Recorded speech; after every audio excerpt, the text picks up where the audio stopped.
Minister Arief, Chief Executive Leung, Ambassador Xie, Secretary of Ministry Agus, ladies and gentlemen, Salamat Pagi. On behalf of the Hong Kong Trade Development Council, welcome to the opening ceremony for the In-Style Hong Kong, the largest promotion ever staged by the Hong Kong TDC here in Indonesia. When people think of Hong Kong, the first thing that comes to mind is our soaring skyscrapers, the fast pace, our gourmet food, and endless shopping.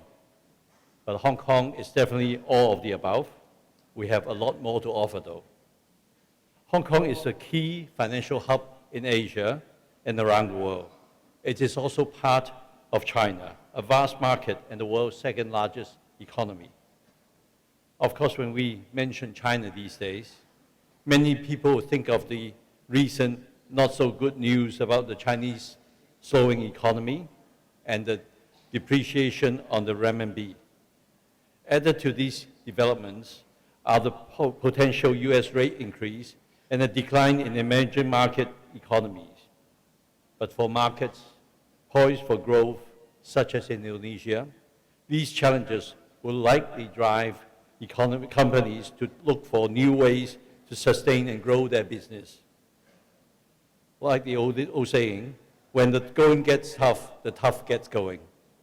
And the way I see economic challenges is how we turn them into opportunities.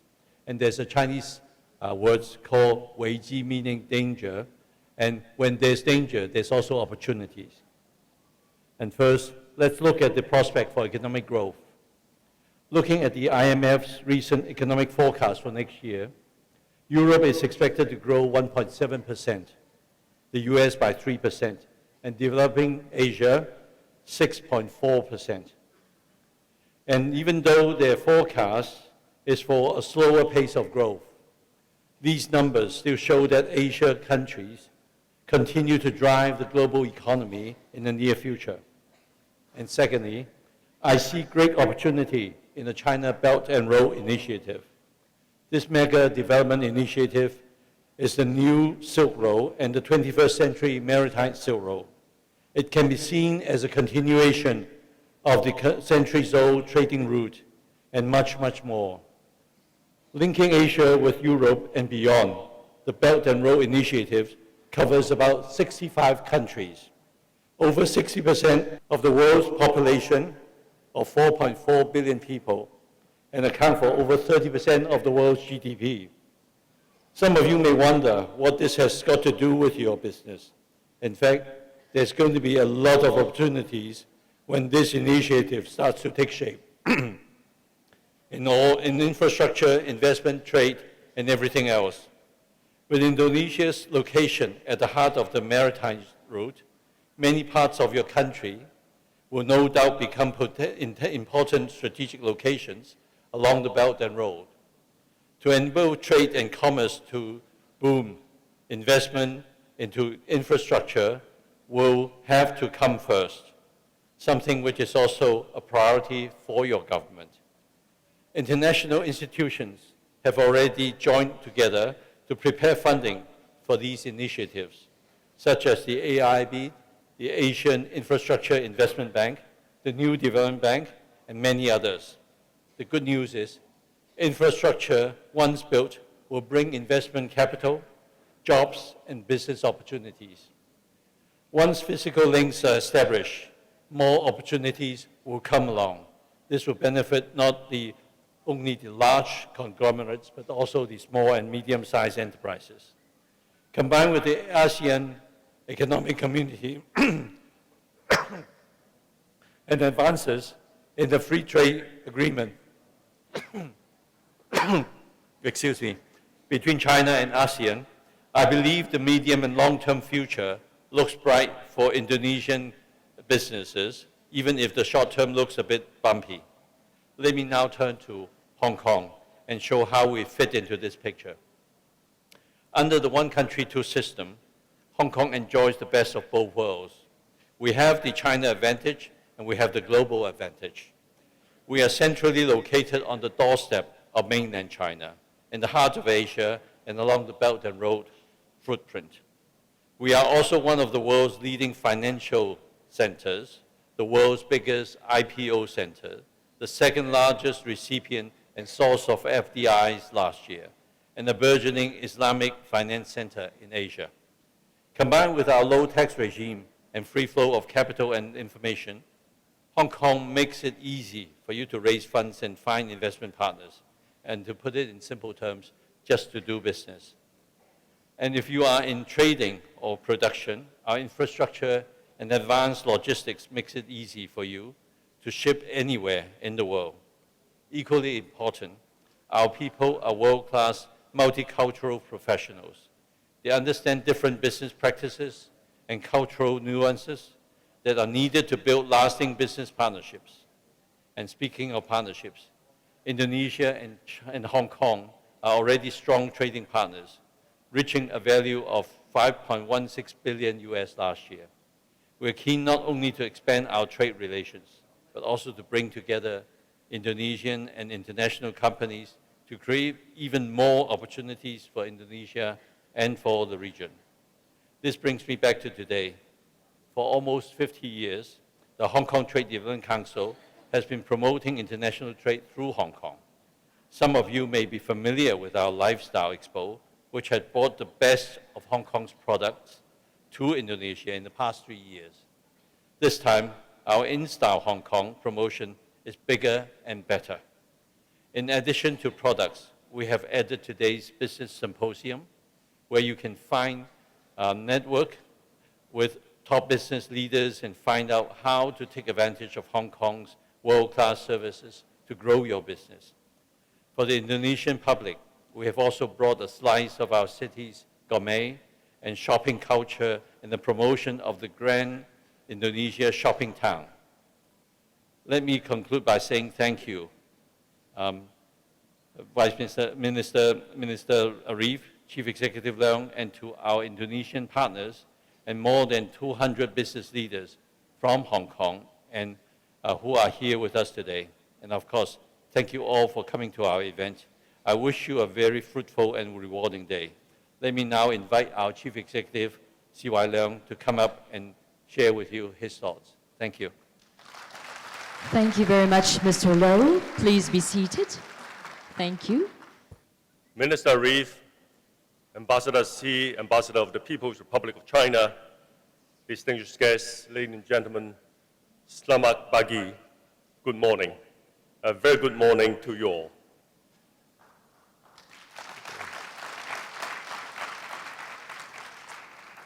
It's a great pleasure to be here on my first official visit to Indonesia. I have certainly picked the right reason, the right time, and the right place to be in Indonesia. Over the next 3 days, the Hong Kong Trade Development Council's ambitious InStyle Hong Kong promotion will showcase the best of Hong Kong in two high-powered, highly appealing areas: our smartly styled lifestyle products and our internationally in-demand business services. And what better place to do so than Jakarta, Indonesia's business, cultural, creative, and political capital. Indeed, Jakarta is a rising global powerhouse, buoyed by a surging economy and an ambitious, increasingly brand-conscious population. That's why we're here, with InStyle Hong Kong's a brand and services promotion counting more than 180 Hong Kong companies. Together, we can help satisfy your consumer and your business services needs, wants, and wishes. While this year's InStyle Hong Kong may be new, it arrives as a high-profile expansion of Hong Kong TDC's Lifestyle Expo in Jakarta, which took place here over the previous 3 years. And when it comes to doing business, Hong Kong and Indonesia have a long and mutually rewarding history. Last year, our total merchandise trade exceeded $5 billion, up nearly 2% over the previous year. Through the first 6 months of this year, it's up again, 2.5% year on year. And our services trade in 2014 was worth some $1.4 billion, an increase of nearly 7% over 2013 results.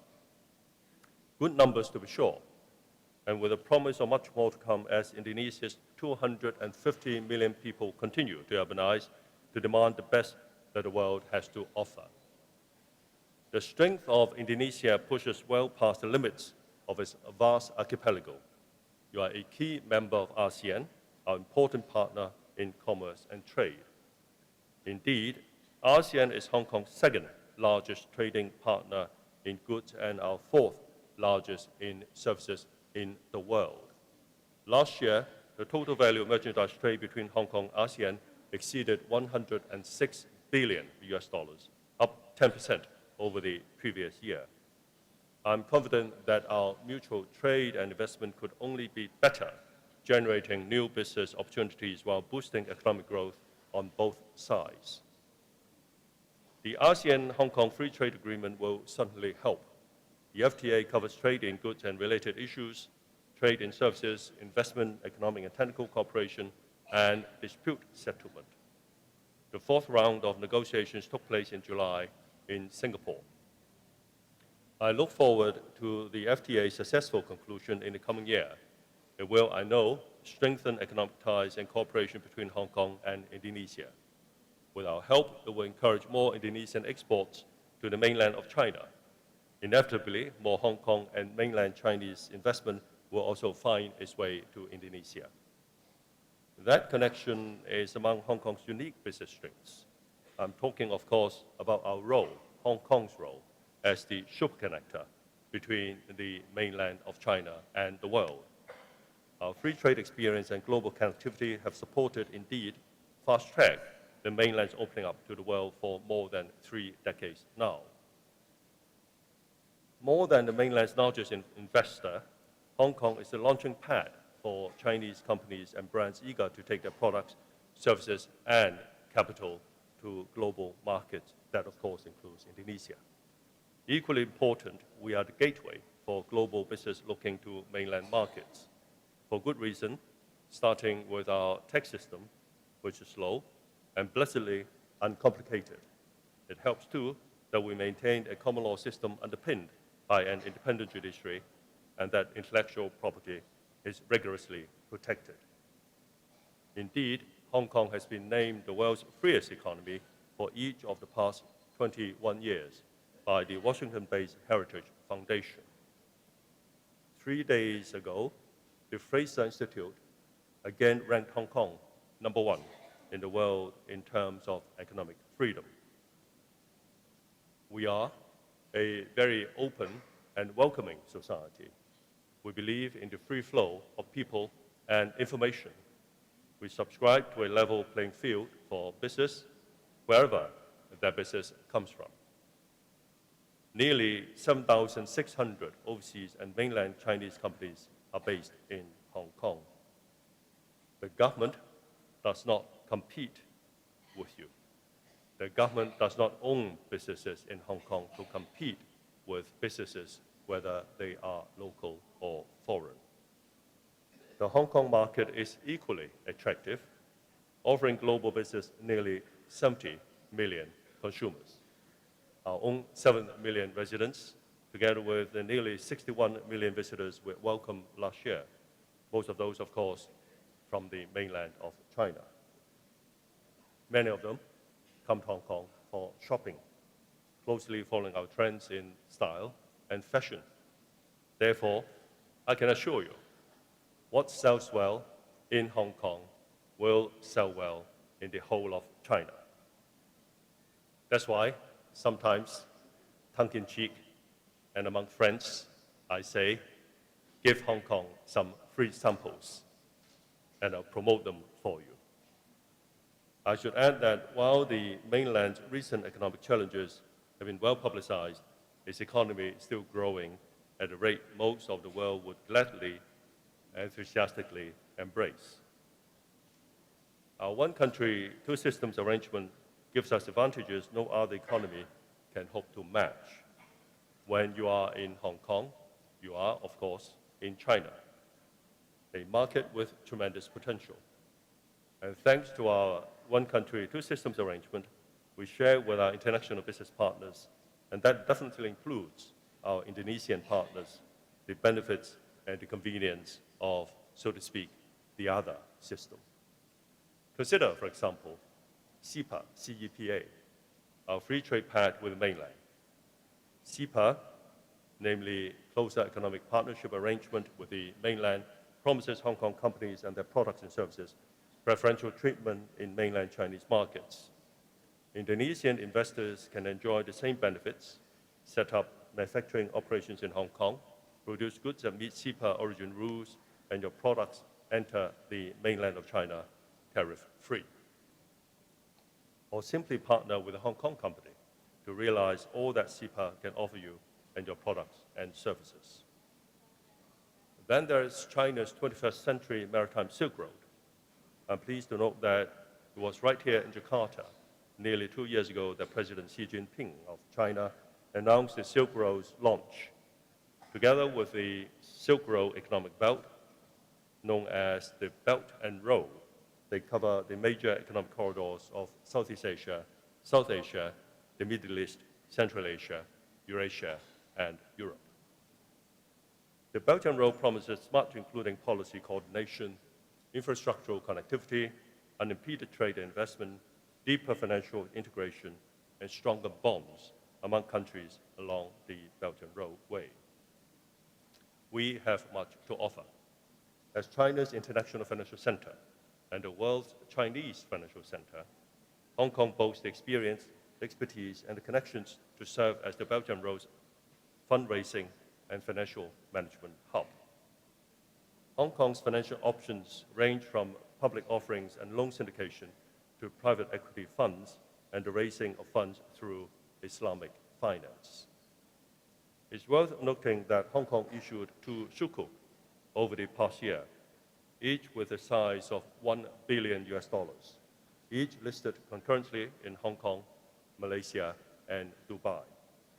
Both acquired multiple rates of oversubscription, allocated to more than 100 global institutional investors in the Middle East, Asia, Europe, and the United States.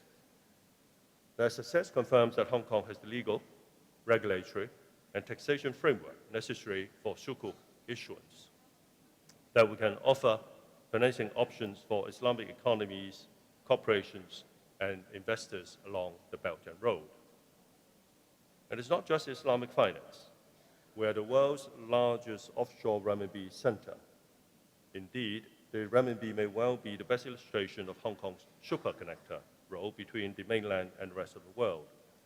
Through cross-border trade, direct investment, and portfolio investment, Hong Kong links offshore and onshore renminbi markets, promoting the healthy circulation and development of renminbi funds. The development to date has certainly been promising. Last year, renminbi trade settlement handled by banks in Hong Kong reached 6.3 trillion renminbi, up 63% year on year. We have as well the world's largest offshore pool of renminbi liquidity. Our renminbi financing activities are also buoyant.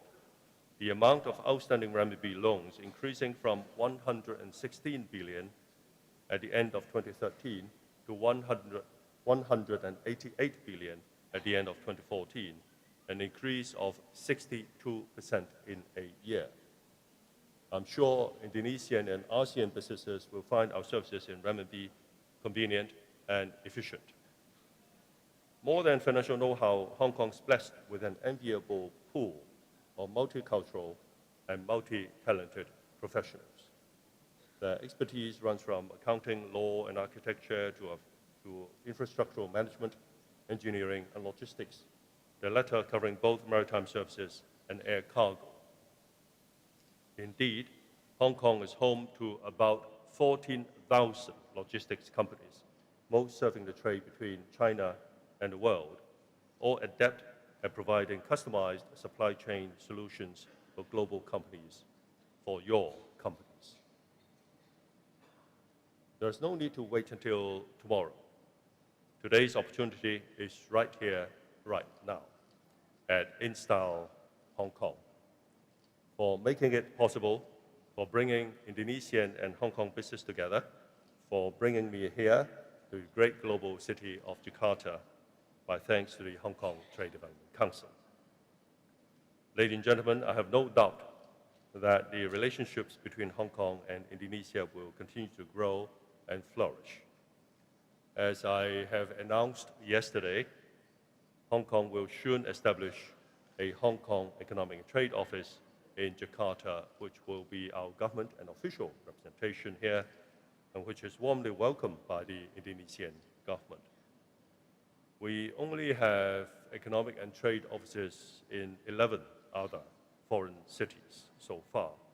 And the last time we opened a new economic and trade office was 6 years ago. That's how important Indonesia is to Hong Kong. The economic and trade office in Jakarta will help promote the bilateral relations between Hong Kong and Indonesia to our mutual benefit. I'm confident that with the establishment of a new economic and trade office here, Hong Kong's bilateral relationship with Indonesia and ASEAN will reach new heights. On this positive and promising note, I look forward to even closer cooperation between Indonesia and Hong Kong on government, economic, cultural, and community levels. Thank you.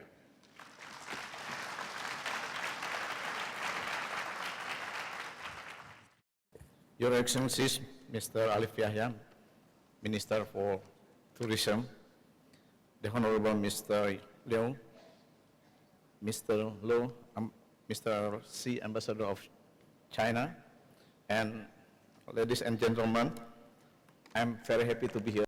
This is the second time for me to stand here in Hong Kong Development Trade Council event. First of all, I would like to apologize for Minister of Cooperative and Small and Medium Enterprise, unable to come to this opportunity. We are also very grateful to Hong Kong Trade Development Centers for their invitation to the InStyle Hong Kong 2015.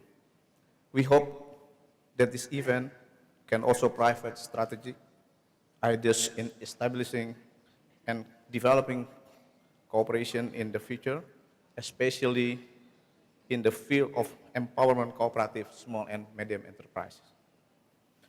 Hong Kong is one of the economic power in Asia. With a positive economic growth, Hong Kong currently is center of business and trade, foreign and trade center. Therefore, becomes an entry point for the product of Indonesia, especially cooperative and SME product, not only to Hong Kong and China and market, but also the global market, as well as potential market for Indonesia's cooperative and small and medium enterprises products. By maintaining good relationship between Indonesia and Hong Kong, we hope that it could present good result and greatest benefit in export market expansion and promotion of the Indonesian cooperative and small and medium enterprise products. Distinguished guests and ladies and gentlemen, the Ministry of Cooperative and SMEs has participated in 2 exhibitions in Hong Kong, which are Hong Kong Fashion Week for Spring Summer and Hong Kong Gift and Premium Fair. And then the response of buyers during the exhibition about Indonesia's product is quietly positive.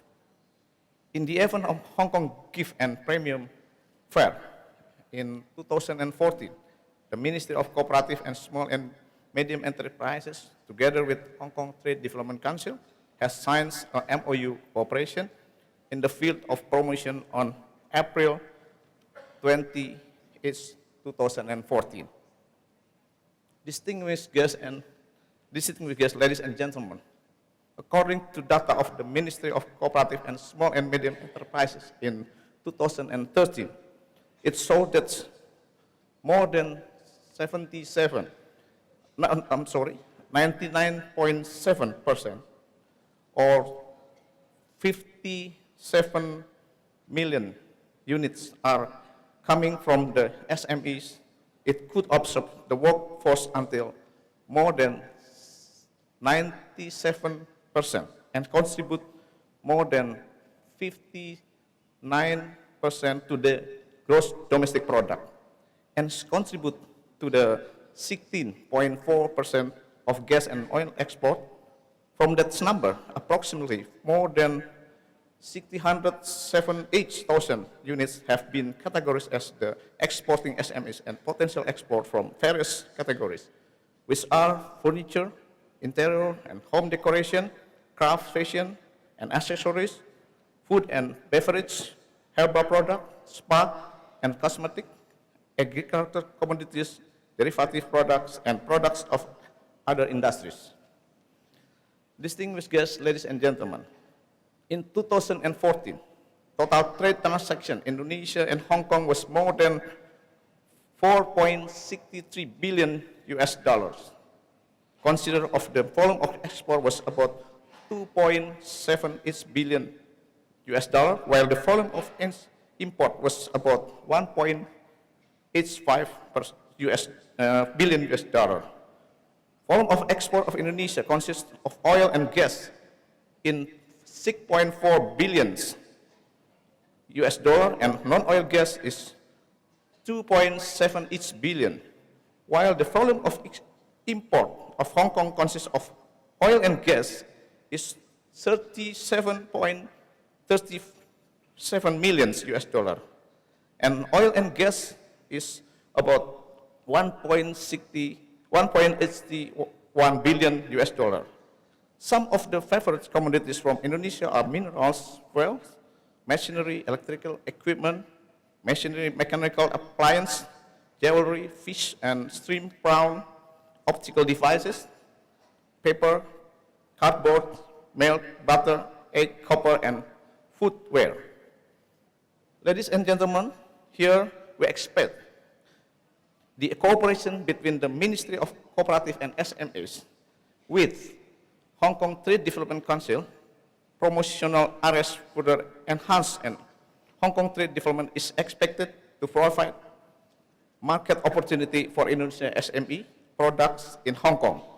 Moreover, the MOU that has been signed between the Ministry of Cooperatives and SMEs and Hong Kong Trade Development Council could give a privilege to SME Indonesia in marketing and promotion, either in marketing cost, location, and or publication. Thank you. Bismillahirrahmanirrahim. Wassalamualaikum warahmatullahi wabarakatuh. Good morning, ladies and gentlemen.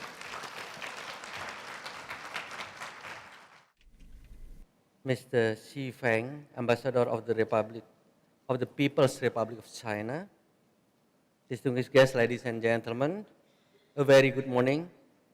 On behalf of the government of the Republic of Indonesia, we would like to express our warmest welcome to all distinguished participants to the InStyle Hong Kong Expo today.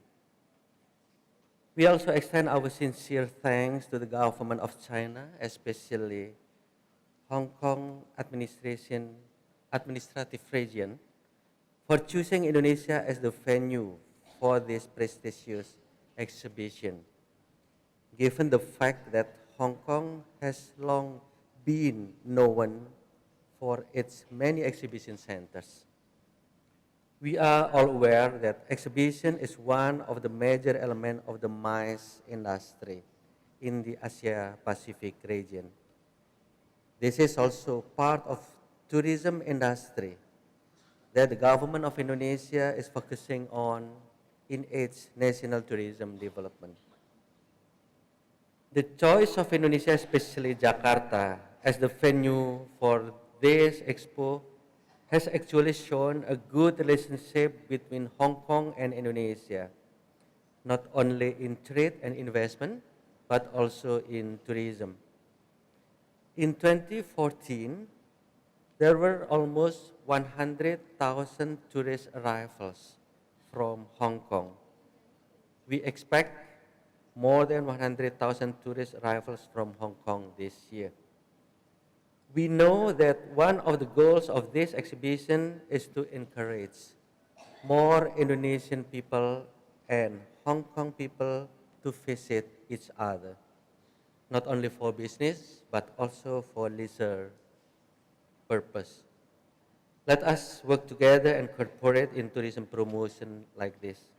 Excellencies, ladies and gentlemen, in tourism sector, the government of Indonesia has established three main targets for the period 2014 to 2019 as follows. To increase the contribution to the GDP from 9% to 15%. The second, increasing foreign exchange earnings from only 10 billion US dollar to 20 billion US dollar. And the third, to increase international tourist arrival from only 9 million. Compared to Hong Kong, Hong Kong have 961 million. Okay, from 9 million to only 20 million. So it's simply double. The foreign exchange receipts from 10 million to 20 billion US dollar, and the tourist arrival from 9 million to 20 million. In order to achieve those targets, the government of Indonesia has therefore established tourism sector as one of the priorities in the national development. The government has also made breakthrough in visa facilitation to gain more tourists to Indonesia. Recently, the government has issued presidential decree stipulating the visa-free policy for additional 30 countries, 30 countries, including China, added to 15 previously granted, so that in total of 45 countries have been granted tourist visa-free for 30 days visit.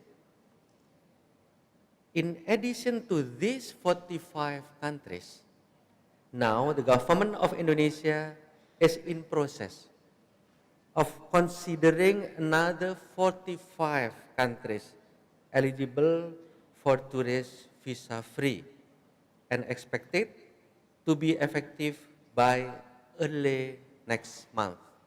So we are going to have in total 90 countries then. So please have exhibition more in Indonesia, because we are going to invite more tourists coming to Indonesia. Excellencies, ladies and gentlemen, finally, once again, on behalf of the government of the Republic of Indonesia, I would like to express our warmest welcome and best wishes from the wonderful Indonesia. Thank you.